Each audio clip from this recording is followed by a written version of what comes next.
Converting multiple rows into a single comma-separated list used to be a fiddly process in SQL Server.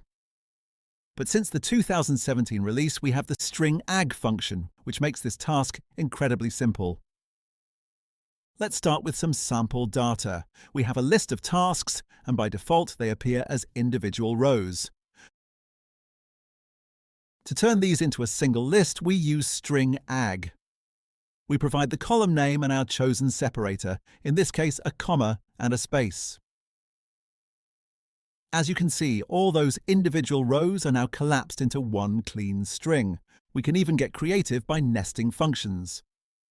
Here we're using concat inside our list to combine the task ID with the task name, creating a numbered list in a single line.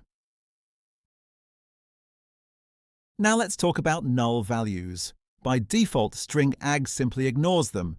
In this list of task codes, notice how the nulls just disappear. If you want to keep those placeholders in your list, you can wrap your column in an isNull function. Now we can clearly see the n/a placeholders where the data was missing.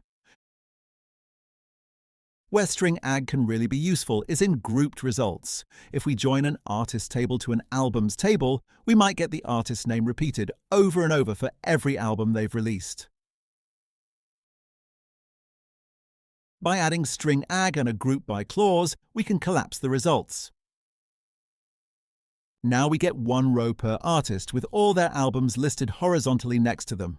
Finally, if you want the items in your list to appear in a specific order, you use the within group clause.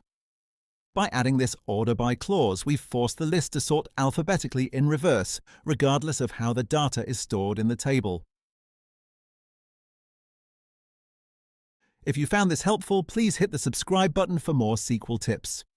You can find all the code snippets used in this video via the link in the description. Thanks for watching.